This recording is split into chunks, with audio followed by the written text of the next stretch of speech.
안녕하세요. 반갑습니다. 20년 강사입니다. 이번에는 1분 컷 7번부터 한번 봐볼게요. 1번, 우리 내국인의 지역가입자와는 달리 외국인 지역가입자가 보험료를 체납할 수도 있는데 다음 달부터 곧바로 의료보험 혜택을 안 준다. 어떻게 생각하면 뭐 그럴 수도 있겠습니다만은 뭐 체납 횟수와 경제적 사령을 고려하지 않고 무조건 한 번 체납됐다는 사실만으로도 의료보험금을 안 주는 것은 너무 지나치다. 그래서 헌법 위배가 되는 판례 중에 하나입니다. 주심 판례고요. 2번은 합헌 키워드인데 외국인 지역 가입자는 월별 보험료의 하한을 전년도 전체 가입자의 평균을 고려해서 정하면 어떻게 되냐면은 그 내국인이나 아니면 영주권자나 결혼 이민자는 조금 어떤 보험료의 하한이 좀 낮아요. 그래가지고 좀 적게 낼 수가 있는데 외국인 지역 가입자들은 좀 전체적으로 좀 높게 내게 됩니다. 하지만 외국인 보호 가입자들도 혜택을 받을 수가 있는 것이니까 평등권을 침해하지 않는 판례입니다. 3번, 헌법 불합치 결정에 따라 실질적인 혼인관계가 존재하지 아니한 기간을 제하고는 분할연금을 산정하도록 개정이 됐어요. 옛날에는 실질적인 혼인관계가 존재하지 않았어도 서류상 부부면은 한 번도 같이 산 적이 없었어도 분할연금을 받을 수 있거든요. 그러면은 그 연금을 받는 사람의 재산권이 너무 침해가 져요. 근데 희한하게 이 내용을 읽어보면은 법이 개정이 됐어요. 그래서 위헌 결정 받은 다음에 법이 개정이 됐는데 갑이라는 사람은 이때 이혼을 했어요. 을이라는 사람은 이때 이혼을 했습니다. 근데 이 사람은 다 뺏겨요. 그 실질적인 혼인관계가 존재하지 않았어도 분할연금 산정이 다 뺏겨버립니다. 근데 이 법 개정 이후부터 적용을 하는 게 갑이라는 사람이나 을이라는 사람이나 실질적인 혼인관계 없던 사람이랑 결혼해서 이혼한 건 똑같은데 개정법 이후에만 적용하도록 하는 것은 우연한 사정을 기준으로 달리 취급하는 거니까 합리적인 이유를 찾기 어려워서 헌법 위반이 됩니다. 그래서 요 판례도 위헌인데요. 실질적인 혼인관계 존재하지 않았던 기간에 개정된 게 개정법 시행 후 최초로 분할연금 지급 사유가 발생한 경우부터 적용을 하는데 이런 식으로 실질적인 혼인관계 존재하지 않았는데 분할연금 어쩌고 나오는 판례가 두 가지가 있는데 둘 다 위헌이에요. 그래서 이런 식으로 수험적으로 풀어도 괜찮아요. 4번은 그냥 합헌 키워드입니다. 전기를 판매하는 사업자는 약관을 명시하거나 교부 의무를 면제합니다. 어차피 전기 사고 파는 사람들이 비슷비슷하고 다 한국전력공사가 이제 전기를 사주기 때문에 어차피 이제 다 정해져 있는 것이 있으니까 전기 판매 사업자에게 약관에 명시 교부 의무를 면제한 것은 헌법 위배되지 않습니다. 2번, 그 다음에 8번은 1번은 정말 중요한 판례죠. 자, 친족상돌의 판례가 이제 위헌인 부분도 있고 헌법 불합치인 부분도 있고 이제 합헌인 부분도 있는데 이 직계열 쪽 배우자, 동거친족, 가족, 배우자 이외의 친족은 친고죄로 규정하고 있죠. 여기 안에 포함되어 있으면 형면제 사유고 그래서 무조건 형면제 사유로 규정한 1항이 친족상돌의 규정 중에 헌법 불합치고 이외의 친족에는 친고죄라면은 피해자가 고소를 할지 말지 결정할 수 있죠. 이것은 합리적인 이유가 있는 것이기 때문에 꼭 본 교재에 있는 해설까지 잘 보시면 좋겠습니다. 친족상돌의 규정이 무조건 위헌인 건 아니에요. 그 다음에 니은번, 우리 학교 법인이 시행하는 개발 사업은 개발 부담금을 내줘야 된다. 개발 부담금 제외 또는 경감 대상으로 규정하지 않았다. 내줘야 된다. 왜냐면은 사적인 주체가 이제 개발하면은 그만큼 개발 수익의 일부를 내줘야 되겠죠. 평등원칙이 위배되지 않으니까 틀렸고요. 그다음에 디귿번은 최근에 시험에서 많이 나오는데 당사자가 행정소송의 확정 판결에 대해서 재심 제기할 때는 재심 제기 기간을 30일로 정합니다. 헌법이 위배되지 않는 판례 꼭 공부하시고 그다음에 리을번인데 우리가 감염병 환자가 방문한 영업자는 폐쇄가 됐어요. 한때 코로나 때. 근데 감염병 환자가 방문하진 않았지만 예방을 위해 집합 제한 조치를 받았죠. 그러면은 4인 집합 제한 조치 이런 거 있었지만 그래도 장사는 할 수 있었죠. 그래서 안타깝지만 이 집합 제한 조치 받은 분들은 그 문을 닫은 건 아니기 때문에 영업장의 손실 보상 규정이 없는 것은 헌법이 위배되지 않는다라는 조금 그런 판례입니다. 그 다음에 미음번인데 분묘 발굴죄 합헌 이렇게 하면 되는데 뭐가 문제냐면은 벌금형이 선택적으로 규정이 없어요. 무조건 징역이거든요. 근데 우리나라는 남의 묘지 판다 이런 걸 좀 되게 터부시 금기시하기 때문에 이 정도는 우리나라 그 어떠한 정신적인 그런 문제에 있어서 정서에 있어서 맞다.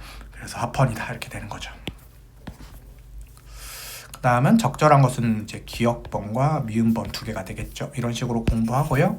그 다음에 9번 이거 자의, 이거 비례, 자의. 근데 여러분들 평등원칙 위반 여부 심사 기준 물어봤을 때 결국 자의금지 원칙이나 비례 원칙이냐 이건데 비례 원칙에 해당하는 부분들을 잘 암기하면 되죠. 그래서 여러 번 연습을 많이 하시고 나머지는 다 뭐다? 자의금지 원칙 이렇게 풀면 됩니다. 그래서 2번이 비례 원칙 적용되는 판례죠. 평등원칙 심사 기준에서. 그러니까 합헌위원을 물어보는 건 아닙니다. 10번 합헌 키워드 치료 과모가 대충 끝났을 때 3년의 보호관찰. 왜냐면은 이 사람이 치료 과모를 맞췄어도 또 범죄를 저지를 수 있으니까 헌법이 위배되지 않고. 2번 명의신탁은 우리나라에서 별로 안 좋아해요. 그래서 그 갑이라는 사람과 을이라는 사람이 토지 등에 있어서 자기 땅인데 이름을 을로 빌려가지고 하는 게 명의신탁이잖아요. 그러면은 증여로 의제를 해버립니다. 왜냐면 이제 밖에서 봤을 때는 이름 빌려준 사람이 소유권자니까 그 명의를 빌린 사람이 빌려준 사람한테 그 땅을 줘버린 게 되는 거예요. 그럼 증여세 내야 되죠. 그래서 신고할 의무를 부과합니다. 그래서 걸려서 기분도 나쁜데 신고하라고 하니까 기분이 나빠서 헌법에 위배되지는 않는 판례인데 이게 그 세금 문제이지 그 형사상 불리한 진술을 강요하는 건 아니니까 진술 거부권의 제한 문제는 발생하지 않는다. 이런 지문입니다. 그 다음에 3번 정치 자금의 수입 지출에 관한 내역을 회계장부에 허위 기재하거나 관할 선거관리위원회에 허위 보고하면 처벌하겠다 이건데 일단 합헌인지 위헌인지를 떠나서 그 기재하면은 잘못 기재하면 처벌하겠다 이거잖아요. 그러면은 제대로 기재하라고 강요를 하고 있죠. 뻥을 쳐가지고 좀 빼돌리고 싶은데 제대로 영수증 쓰라 아니면 장부 써라 제대로 기재하라고 강요하고 있죠. 근데 자기의 생각이나 경험을 말이나 글이나 언어로 표현하는 게 진술이에요. 그러면은 이 기재는 진술에 해당합니다. 그럼 이런 식으로 강요를 했기 때문에 진술 거부권의 제한에 문제가 발생하는 거죠. 이제 침해는 아닌데 이 허위 기재 부분이 틀린 이유는 뭐냐면 기재 행위가 진술에 해당합니다. 그래서 진술 거부권도 제한해요. 근데 이제 침해는 아니다. 이런 판례입니다. 4번 합헌 키워드 정식적으로 성적으로 장애가 있으면 치료 과모 시설이 할 수 있는데 15년을 초과할 수 없다. 합헌인 판례입니다. 그래서 3번이 답이다. 다음에 두 문제 정도 해보죠. 여러분들 직계존속이 외국에서 영주할 목적 없이 체류한 상태에서 출생한 자는 병역 의무를 해소한 경우에만 국적이탈 신고를 할 수 있는데 그 세 가지를 생각해 보면 돼요. 그러면은 그 연좌제 금지 원칙에 있어서 적용이 되려면 친족의 행위로 아무 관련도 없는데 불이익을 받아야 돼요.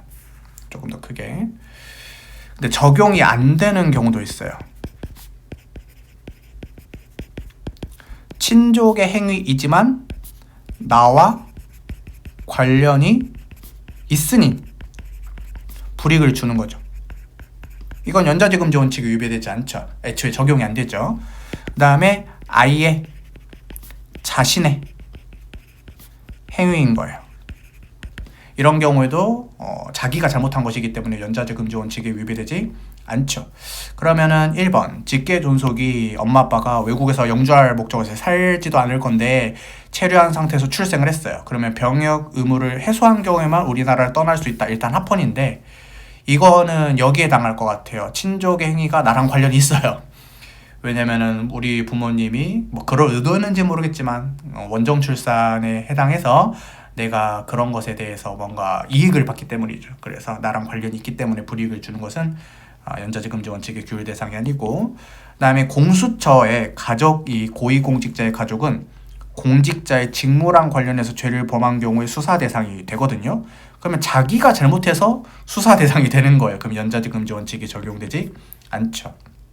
3번 학교법인의 이사장과 특정 관계 있는 사람은 학교장을 하면 안 되겠죠. 예를 들어서 사립학교인데 의사장과 학교장이 이사장도 하고 학교장도 해서 가족이면은 그 국가가 지원해주는 금액을 다 뿌려먹을 수가 있겠죠. 그래서 요것은 그 친족의 행위로 인해서 아무런 관련도 없는데 불이익을 주는 게 아니라 관련이 있으니까 불이익을 주는 거니까 이 친족, 배우자나 직계 가족이라는 인적관계의 특성상 당연히 예상할 수 있는 일체성 내지 유착 가능성을 근거로 제약을 가하는 것이다. 그래서 여기에 해당할 수가 있습니다. 표시 넣은. 그래서 나랑 관련이 있으니까 불이익을 주는 것이기 때문에 연좌제금지 원칙의 적용 대상이 아니다. 그래서 맞고, 그다음에 우리 법무법인에 입사하면은 한명 회사가 뭐냐면 그 이름이 중요한 거야. 그 소속되어 있는 직원의 이름이 중요한 거야. 되게 유명한 변호사나 뭐 이런 사람들인 거야. 그러면은 무한연대 책임을 집니다. 회사랑 그 직원이랑 무한연대 책임을 지는데 그 직원이 가족이 아닐 수도 있잖아요. 그렇죠? 그래서 우리가 퇴사한 사원에게는 퇴사 등기 후 2년 내에 동일한 책임을 부과하는 게 연좌제금지 원칙이 문제가 될 게 없어요. 왜냐면은 친족이라서 불이익을 주는 게 아니라 그 회사에 새로 입사한 사람이 친족이 아예 아닐 수 있잖아. 그러니까 이런 걸 따질 필요도 없는 거예요. 지금 여러분들이 그 눈으로 보고 있는 이런 거를 따질 필요가 없는 거야. 그래서 연좌제금지 원칙의 적용 대상이 아니기 때문에 틀렸다 해서 3번만 답이 됩니다. 좀 어렵죠. 12번 70세 이상의 불구속 피해자면 무조건 도와줘야 되냐? 그건 아닐 수 있습니다. 왜냐면 70세 이상의 불구속 피해자라는 게 애초에 이제 뭐를 문제 삼는 거냐면은 그 형사 피의자가 70세 이상이면은 불구속 피의자일 때 우리가 이제 그 국선 변호인을 선임 신청할 수 있거든요. 그런 말은 안 나와 있지만 추론할 수 있습니다. 그러면 국가가 무조건 법률구조 제도 등에 안내를 해줘야 된다? 뭐 그런 자기 의무는 곧바로 도출된다고 볼 수가 없습니다. 그래서 나이가 좀 드셨지만 피의자 단계에서는 알아서 변호인 선임해서 오셔서 합니다. 그래서 맞고요. 공탁 이제 피해자한테 그 가해자가 아 미안하다 하면서 돈 주는 거예요. 돈 맡겨놓는 건데 이 형사공탁은 변호인이 꼭 안 해도 돼요. 본인이 해도 되고요. 그다음에 이제 대리인이 좀 해줘도 되는데 피고인의 형사공탁에 관한 조력할 권리 중에 보장되지 않으면 피고인의 조력을 받는다는 것이 유명무실하게 되는 핵심적인 부분까지는 아닙니다. 꼭 변호사가 있어야 되는 상황은 아니에요. 변호인이 꼭 해줘야 되는 상황이 아니고 본인이 불구속 상태라면 얼마든지 본인이 법원에 방문해서 할 수 있는 거니까 공탁이 핵심적인 부분이라 볼 수는 없다 이거죠. 3번 형벌불소금 원칙에서 의미하는 처벌은 형벌 규정만 국한되지 않고 형벌과 유사한 제재도 포함이 되기 때문에 이게 대표적인 것이 있죠. 그래서 그 형벌과 유사한 제재에 해당할 수 있는 게 지금 보고 있는 보호감호 처분 있고